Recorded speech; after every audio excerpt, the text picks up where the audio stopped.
Cine era și ce-a pe Discord cu frații mei pericole ăștia? Păi și într-o dată primesc cu notificare. Ce cu notificarea asta?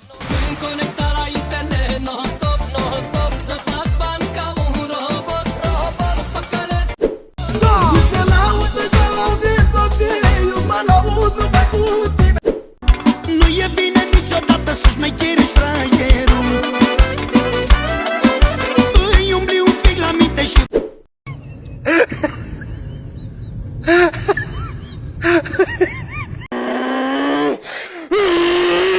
Urât nimeni nu mă vrea, sunt cel mai urât, nimeni nu mă vrea.